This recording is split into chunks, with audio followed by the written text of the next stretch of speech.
Күнгө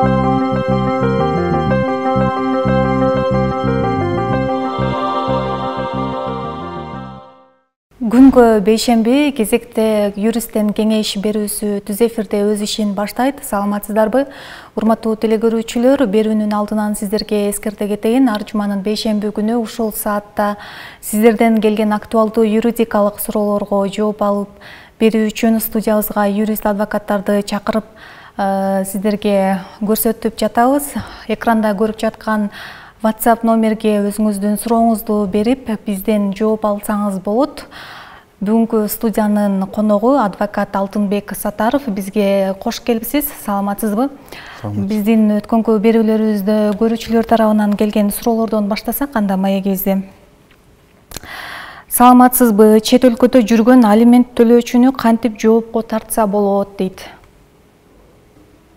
Чет өлкөдө жүргөн алимент төлөөчүнү эгерде төлөбөй койгон болсо, алименттен карызы пайда болуп калган болсо, аны ошол соттук аткаруучулар кызмат бөлүмү издөө жарыялайт. Андан кийин ошол бөлүм аркылуу тергөө бөлүмүнө өткөрүлүшү мүмкүн. Эгерде ал алимент төлөөдөн баш тарткан болсо, ошол баланы багуудан баш тарткан болсо. А так аны азыркы учур талабы боюнча любой жерде, любой адамда ушул телефон, WhatsApp же Instagram же башка байланыштар бар. Ошол байланыштар менен ага билдириш керек, аны чакырыш керек.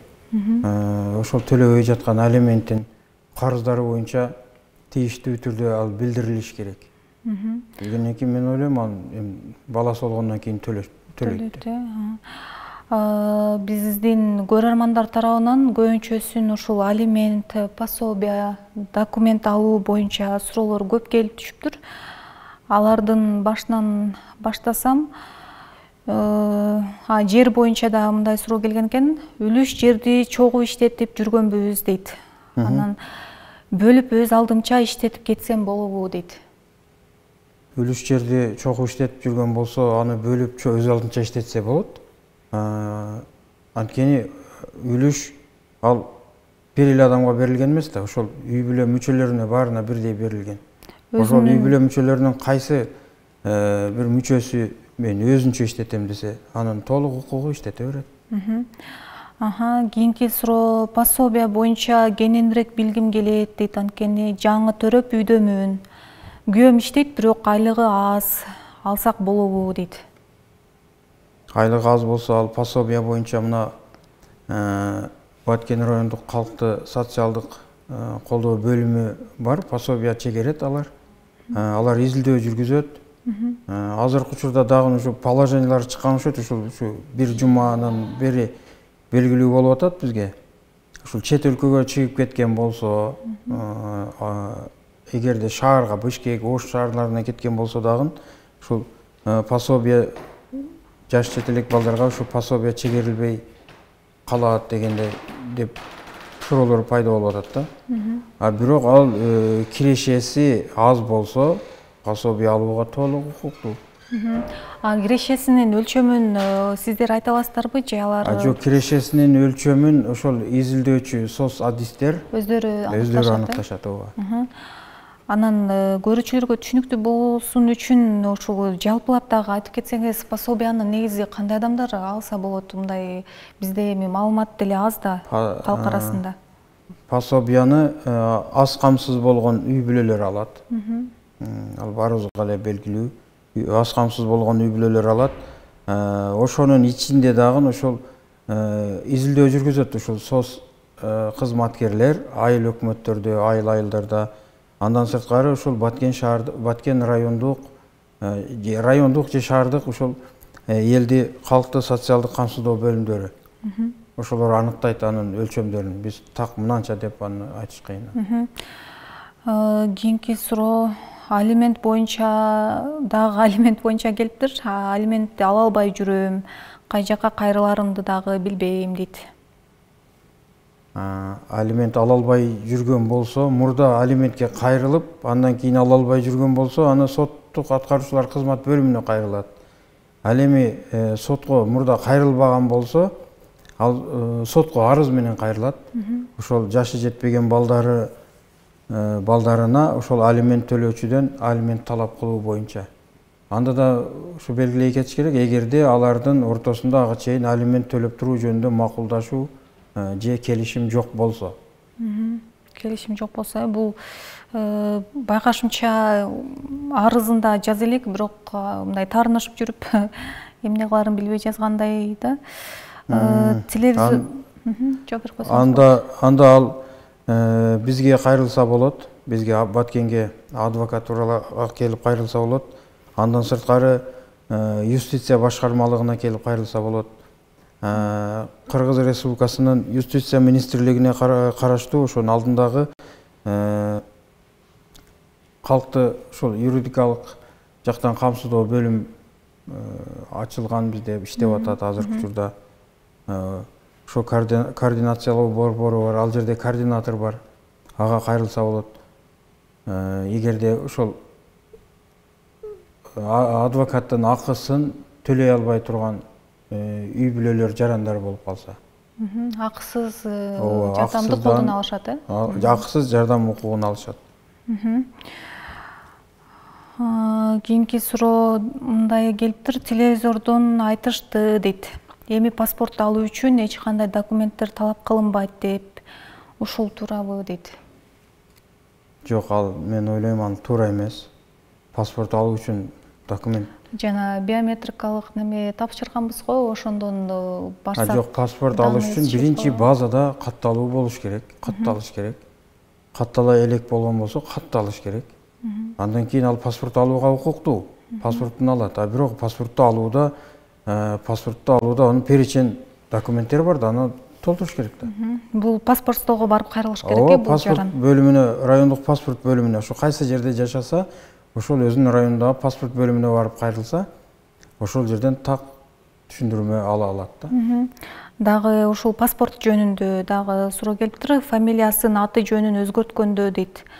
Паспортту алуу акы төлөнүү менен болобу? Аны дагы паспорт столго барып билиш керекпи? Эми жарандардан. Жок, ал акы төлөнүү менен болот, конечно. Алардын пошлинасын төлөш керек да. Андан сырткары паспорт бөлүмүндө фамилия, аты жөнүн өзгөртө албайт. Ал паспорт бөлүмү азыр паспорт менен жарандык жаак бөлүмү бир болуп калды. Ошол жерде ал биринчи туулгандыгы тууралуу күбөлүгүнөн башталат аны өзгөртүү. Андан кийин ошол өзгөртүлгөн фамилиясында паспорт алышы мүмкүн. Кийинки суроо жанагы үй бүлөгө көмөк, жөлөк пул жөнүндө келиптир. Бул жөлөк пулдарды кандай үй бүлөлөр ала алышат дейт. Бул жөлөк пулун алууга арыз жазуучу үчүн кандай кайрылуу керек дейт. Азыр буга чейин эле ушундай суроо келди го, жөлөк пул ушул пособие деп аталат. Ал боюнча ушул ар бир айыл өкмөттөрүндө сос адистер бар. Пособие боюнча ошол сос адистерге, айыл башчыларга кайрылыш керек. Кандай документтер керек, эмне керек. Андан кийин ал жерден документтер толукталат дагы, дело түзүлүп туруп, райондук социалдык коргоо башкармалыгына, калкты социалдык коргоо башкармалыгына барат. Ал жактан эгерде анын мал обеспечение деп коет, аз камсыз болгон үй бүлө болсо, ал толук алат. Жаңы эле бир көрүүчүбүздөн суроо келди. Саламатсызбы дейт. Менин кызым Заяча Губа и расщелина неба болуп төрөлгөн. Мен ушул кызымды караганыма пенсия алсам болобу дейт. Кандай болуп? Заяча Губа деген оору менен төрөлгөн экен да. Бул оору мисалы балдары ушундай оорукчан болуп төрөлүп калса, пенсия алса болобу? Негизи эле ушу жалпысынан кандай энелер балдарын жана майып балдарын караган үчүн кандай пенсия алса болот? Майып балдарын караган үчүн жөлөк пулдар өзүнчө каралган алса болот. Анан азыркы сизге суроо берип аткан жараныбыз берилген оору боюнча аны врачтар аныктап берет. Ал биринчи ушул инвалидность деп коет, ошого киреби же кирбейби, ошону врачтар аныктайт. Анан жана врачтардын инвалидтин аныктоосу тобу жок. дагы болот да, биринчи инвалидтин топторуна кирип ошол жөнүндө. Биринчи топ, экинчи топ деген группа деп ошого кирсе, аны врачтар аныктап берет. Комиссия, врачтардын дагы комиссиясы аныктайт. Кийинки суроо аябай узун келиптир. Кыскартып окуганга аракет кылайын. Саламатсызбы дейт. Менин кызым Москвада турат. Инвесторлор үй алып беребиз дегени 600 000 төккөн. Атын аттабай эле коеюн, бир жигиттин картасына өткөрүп берген дейт. Ошондон бери үйдөн дайын жок, акча төккөн көп адамдарды алдаптыр. Акчабызды кайтарып бер десек, мени элдер сотко берип койду дептир. Соттон чыгып алайын, декабрда алып берем деп 1 жылдан бери алдап жатат. Мага азыр акча керек, эмне кылсак болот? Ошол адамды акчамды алып беришке жардам бере аласыздарбы дейт. Үй алып берем деп акчасын алып. Үй алып берем деп инвестор деп атат. Эми кандай инвестор экен билбейм. Үй алып берем деп акчасын алган болсо, анын келишимин көрүш керек, карап көрүш керек. Келишимде кандай түзүлгөн? Келишимдин шарттарында мөөнөттөрү көрсөтүлөт, сроктору көрсөтүлөт. Ал мындай талап кылууга толук укугу бар. Ал дагы ошол башка жарандар кайрылгандай эле ал дагы сотко кайрылыш керек. Эгерде эч кандай бир келишими жок, мондой ал сөзү менен ишеним көрсөтүп кеткен болсо, өндүрө албай калабы? Укук коргоо бөлүмүнө кайрылыш керек. Ал эч кандай келишими жок, андай болушу мүмкүн эмес деп ойлойм. Бул жараныбыз азыр биринчи алдамчылык болуп калышы мүмкүн. Биринчи кайсыл жакка кайрылышы керек ошондо? Биринчи ошол жашаган жери боюнча укук коргоо органдарына, милицияга кайрылыш керек. Анан милиция аны тактап сурап, алган бакчаны, алган эмеспи, ошону тактайт.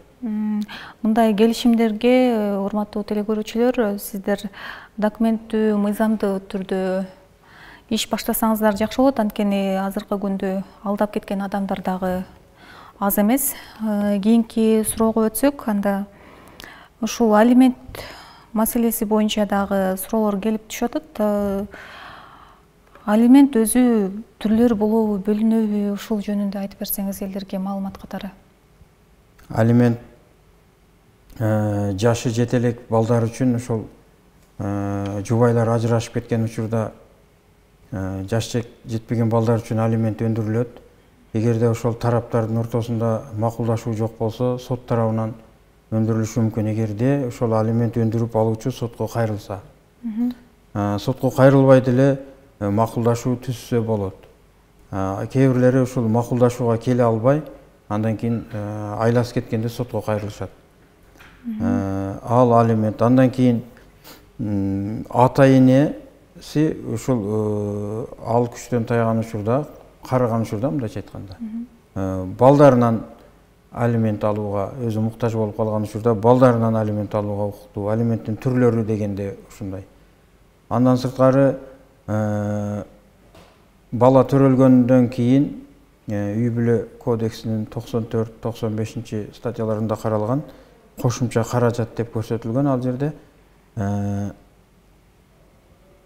Ошол 3 жашка чейинки баласын багып аткан эне ошол жубайынан тиешелүү түрдө сот тарабынан аныкталат, ал деле алимент деп коет, аны кошумча каражат катары өндүрсө болот. Ата эле алимент төлөш керекпи дейт. Мен келинчегим менен таарынышып кеткенмин, ал баланы таштап кетип калган дейт. Кандай дейсиз, мен суроого түшүнбөй калдым. Келинчеги менен таарынышып, ал баланы мага таштап кетип калган дейт. Алимент апалар тарабынан дагы мындай өндүрүлөбү деген сыяктуу суроо келип ооба. Мында күйөөсүнүн суроосу болуп атат экен да. Конечно, күйөөсү баланы карап аткан болсо, бирдей ата эне укуктарын бирдей жүзөгө ашырыш керек бала боюнча, балдар боюнча, жаш жете элек балдар боюнча. Эгерде жаш жете элек балдар атасында калган болсо, энеси алимент төлөш керек. Эгерде энесинде калган болсо, атасы төлөш керек. Анан сиз мурас жөнүндө дагы айтып кетсеңиз. Мурас жөнүндө мурас деген мүлктүн ээси өтүп кеткен учурда, өлгөн учурда анын мүлктөрү мурас болуп, анын жакын туугандарына биринчи аялына эгерде күйөөсү өтүп кетсе, эгерде аялы өтүп кетсе күйөөсүнө биринчи очередь, андан балдарына өтөт. Анын очередь деп коет, кезеги бар. Биринчи кезектеги мураскерлер, анан экинчи кезектеги мураскерлер, үчүнчү кезектеги мураскерлер болуп кетет. Биринчи кезектеги мураскерлер ата энеси жана балдары болуп эсептелет. Андан кийинки мураскерлер аталаш, тууган энелеш, туугандык жакындыгына карап кетет. Рахмат. Анан сиздерге дагы кандай суроолор менен көбүрөөк кайрылышат, Алтын агай? Мындай көрүүчүлөр азыр көрүп отурушат да, ошол мындай эфир башталардан алдын экөө сүйлөшүп атканыбызда мындай элементардуу нерселерди да сурап кайрылышат деп айтып калдыңыз да, ошону көрүүчүлөргө дагы мындай маалымат иретинде айтып койсоңуз, кандай учурларда бул жакка кайрылыш керек, анан тигил жакка кайрылыш керек деген сыяктуу. Бизге көп учурунда ушу жер талаштар боюнча кайрылышат, анан мүлк талаштары боюнча кайрылышат, карыз акчаларды өндүрө албай калган учурда кайрылышат. Жер боюнча кайрылышканда ушул жер алууга укугу бар туруп, жерди ала албай калган жарандар кайрылышат. Аларга өзүбүздүн тиешелүү түрдө кеңештерибизди беребиз. Кээ бир учурларда ушул мүлк талаштар, жубайлардын ортосунда мүлк талаштар пайда болот. Андан сырткары жана карыз деп айттым, ушул бирөөлөргө акча алыш бериш мамиле кылышат. Кийин акчаны бере албай калат.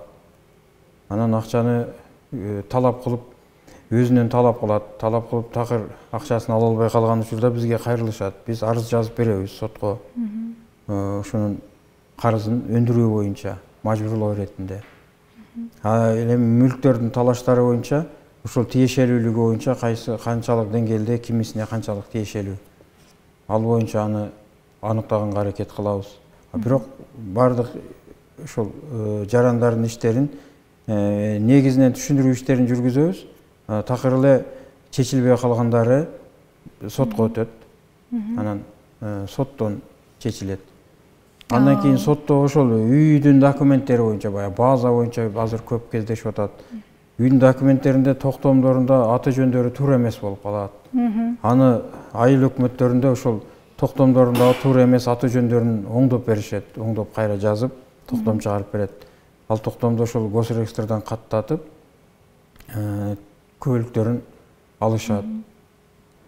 Ушундай бизге ар кандай суроолор. Ошол документтеги аты жөнүм туура эмес жазылып калды деген дагы бир суроо бар эле да.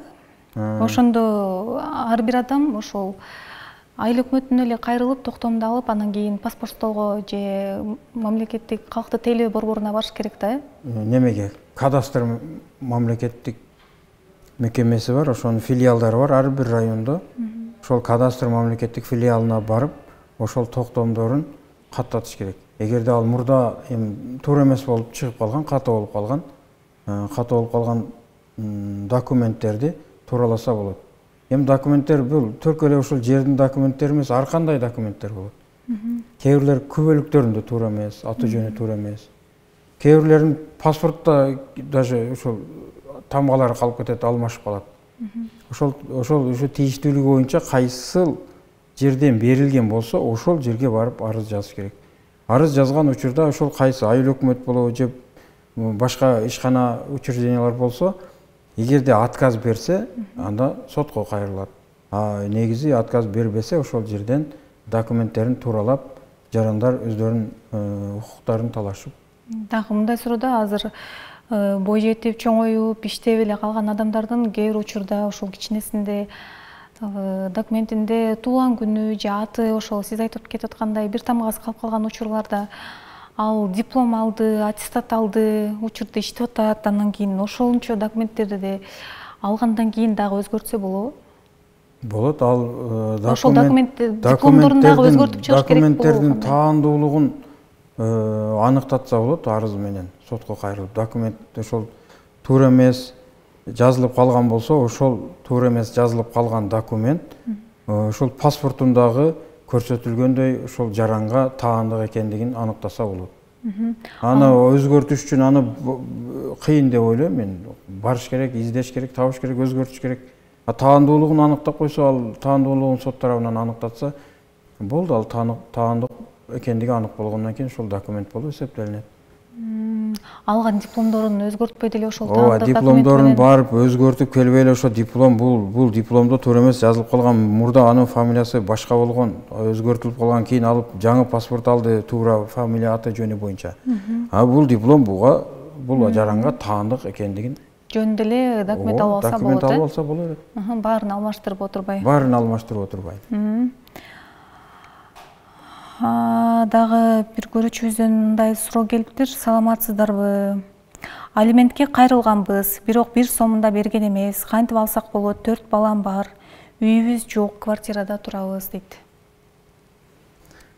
Ошол алиментке берген болсо, 1 сомду ала албаган болсо, ошол сот аткаруучулар кызмат бөлүмүнө барып арыз менен кайрылыш керек. Мен төлөгөн алиментимди, ала турган алиментимди төлөп туруп, өндүрүп бергиле деп. Сот аткаруучулар кызмат бөлүмү өндүрүп берет, өндүрүп берип эле атат бардыгын. Кыйындаткан учурлары болот, бирок ал өзү жок болуп калат. Баягы биринчи суроо келгенде Россияга кетип. Жанагындай эми жоопкерчиликсиз аталар да бар да, 5 кол тең эмес, ошондой качып жүргөндө. Жоопкерчиликсиз аталар да бар. Алар боюнча алимент төлөөдөн баш тарткан учурда ушул ата менен эненин баланы багуудан качышы деген статья боюнча, бир эне боюнча ички иштер органдарына өткөрүлүп берилген учурлар да бар. Ал жактан ушул иши кылмыш иш козголуп, андан кийин кароо үчүн сотко өткөн учурлар бар. Дагы бир телекөрүүчүдөн мындай суроо келиптир. Саламатсызбы? Менин небереме алимент алчубуз. 2018-жылдан бери бербейт. Ушул убакта 2 жолу азыркы учурда Россия өлкөсүндө жүрөт. Неберем пособия же алимент жок, документ да бузулду, аты жөнүн өзгөрткөн. Не кылышыбыз керек дейт. Аты жөнүн атасы өзгөрткөнбү же баласы өзгөрткөнбү? Ушул жерде түшүнүксүз болуп калыптыр. Атасы өзгөрткөн окшойт да. Атасы өзгөрткөн болсо, ошол өзгөртүлгөндүгү боюнча маалымат алууга толук укугу бар ошол алимент өндүрүп алуучу. Андан кийин ошол алимент өндүрүп алуучу ошол жериндеги кайсы райондо болсо дагы соттук аткаруучуларга арыз берсе болот. Соттук аткаруучулар изилдеп, аты жөнү кандай болуп өзгөргөндүгү боюнча ЗАГС бөлүмү, ЖАК бөлүмүнөн күбөлүктөрдү алып туруп, кайра эле ушул жаңы фамилиясындагы аты жөнү боюнча алиментти талап кылып өндүрүүгө толук мүмкүн. Бундайлар көп өзгөргөндүгү Россияда иштеп жүрүп депортация болуп калып атат. Андан келет фамилиясын өзгөртөт, буяга башка жагын карабайт дагы кайра кетет. Болду, аны ал фамилия боюнча издегенде жок. Ушундай кездешип атат мындай учурларда. Жанагы изилдеп аркасынан түшкөндө ошол мурунку өзүнүн фамилиясы менен кийинки фамилия такыр дал келбей калган учурда деле мындай териштирип аягына чыга алат да, ошол алимент алуучу. Толук чыкса болот. Рахмат, урматтуу телекөрүүчүлөр, сиздерге эскерте кетейин. Ар жуманын бейшемби күнү 11:30-да юристтен кеңеш берүүсү түз эфирде өз ишин алып барат. Сиздерде кандайдыр бир юридикалык суроолор болсо, экранда көрүнүп жаткан WhatsApp номерге билдирүүңүздөрдү калтырыңыздар. Биз суроолоруңуздарга жооп алып берүүгө аракет жасайбыз. Жана биздин YouTube каналыбызда Баткен Медиа деп издеп, ошол жердеги юридикалык кеңеш же юристтен кеңеш берүүсүнүн астына комментарий бөлүмүнө суроолоруңузду калтырсаңыз болот. Биз суроолоруңузга жооп алып берүүгө даярбыз. Агай, тилекке каршы убактыбыз соңуна чыгып баратат.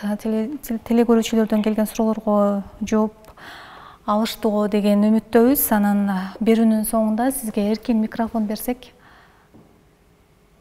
Урматтуу телекөрүүчүлөр, ушул суроо берүүгө жетишпей калган жарандар болушу мүмкүн. Өзүнүн укугун талашып жетише албай аткан жарандар болушу мүмкүн. Биздин борборго түз келип кайрылсаңыздар болот. Кандай маселе боюнча дагы биз толук чечип бергенге аракет кылабыз. Сиздерден дагы билдирүүлөр келип түшүп атат. Тилекке каршы биздин убактыбыз соңуна чыгып баратат. Бул калтырган билдирүүңүздөрдө кийинки берүүлөрдө сөзсүз түрдө жооп алып беребиз. бул берүүнү көрүүгө жетишпей калсаңыз, кечки саат 19:30 кайталап көрсөңүз болот. YouTube каналыбызда Баткен Медиа деп издеп, ошол жактан дагы көрүп, комментарий бөлүмүнө өзүңүздүн ой пикириңизди же суроолоруңузду калтырыңыз. Бүгүнкү кызматыңыздарда мен Сайкал Кулназарова болдум. Студиябыздын коногу Алтынбек Сатаров адвокат агайыбыз болду. Сиздер менен кийинки берүүлөрдөн жолугушканча саламатта калыңыздар.